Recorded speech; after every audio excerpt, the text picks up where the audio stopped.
Olá, eu sou a Júlia Figueiredo e hoje eu darei a monitoria de neurofísio sobre nocicepção, com enfoque maior na transdução dos estímulos nociceptivos.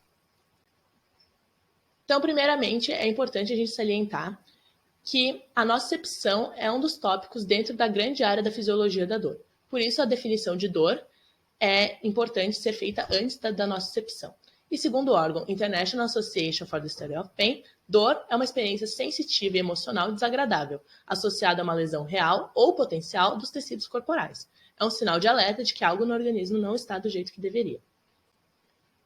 E ela é dividida em dois tipos. A dor neuropática, relacionada aos nervos, então ela pode ser causada por uma injúria ou uma inflamação destes, sendo dividida em nervo central, como exemplo o trigêmeo, muito estudado em neuroanatomia no primeiro semestre, e nervos periféricos, como por exemplo as fibras A beta, A delta e C do sistema somatosensorial.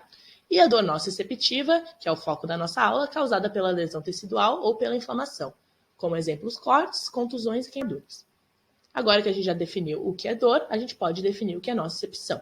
Nocicepção é a percepção do nocivo por receptores neurais periféricos, chamados de nociceptores.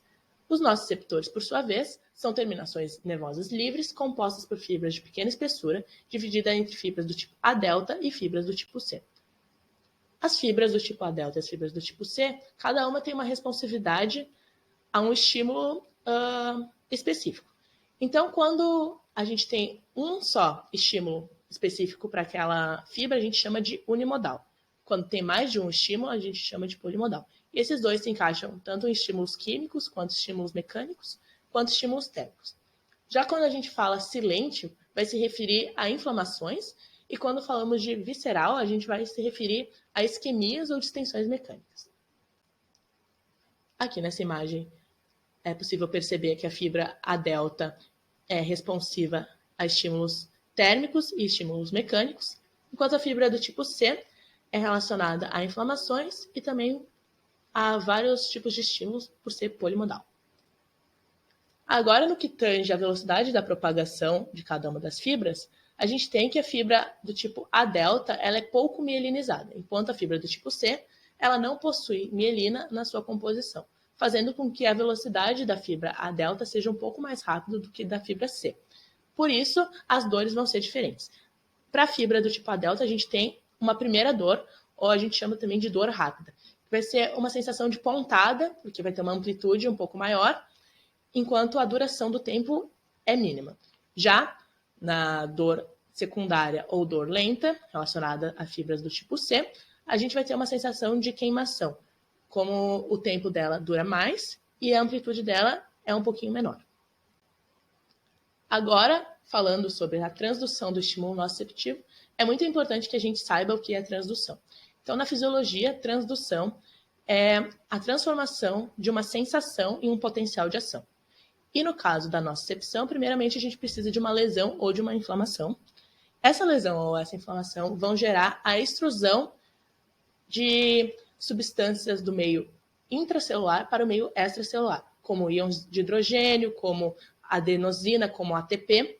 Além disso, a gente também vai ter o alerta das células do sistema imune, que chegarão junto na lesão, como o exemplo dos mastócitos e dos macrófagos. Os mastócitos vão liberar histamina, os macrófagos vão liberar bradicinina, serotonina e outros fatores de inflamação, como interleucina do tipo 6.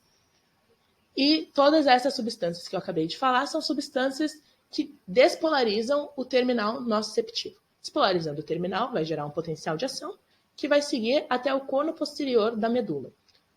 Mas uma coisa que eu quero destacar aqui é que além de fazer o caminho até a medula, essas substâncias, quando despolarizarem o nosso terminal, vão criar uma situação diferente na nossa inspeção, que vai ser a formação de substâncias pelo próprio terminal. Então, o terminal vai ser efetor de substâncias, ele vai produzir substâncias e liberá-las no sistema. Como o caso da substância P, que é um neuropeptídeo, que vai estimular os mastócitos a produzirem mais histamina, formando um ciclo que a gente vai chamar de retroalimentação positiva ou feedback positivo. Além disso, a gente tem a ideia semelhante indo para os vasos sanguíneos com a liberação da substância P, e da substância CGRP, que é relacionada à calcitonina, que vai fazer com que a turgência dos vasos aumente, os vasos sanguíneos.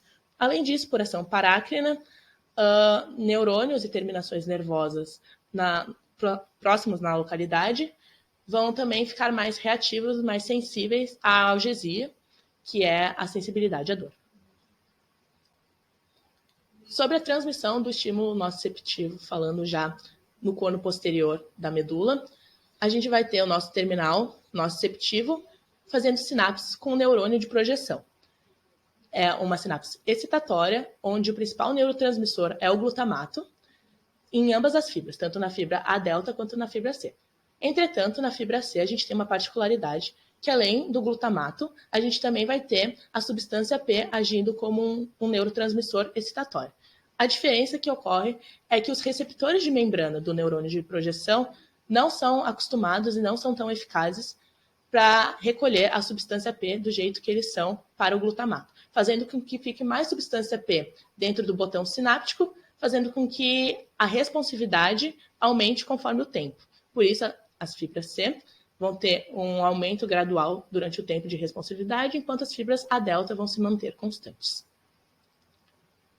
Finalizando, falando do caminho inteiro até chegar no sistema nervoso central, a gente vai ter, primeiramente, um estímulo nociceptivo, nesse caso da imagem é um estímulo térmico. O nosso terminal nociceptivo vai fazer sinapse no corno posterior da medula com os neurônios de projeção. Vai haver a decussação, que é quando a gente passa de um eixo para o outro, aqui na medula, e depois o trajeto ascendente, passando pela ponte do feixe espinotalâmico, passando por outras regiões importantes, como a amígdala, o giro cingulado, o hipocampo, e chegando no fim no córtex. E assim acaba o nosso potencial de ação e a transmissão do sinal nociceptivo. Espero que eu tenha sido clara, e aqui estão minhas referências, e é isso. Muito obrigada.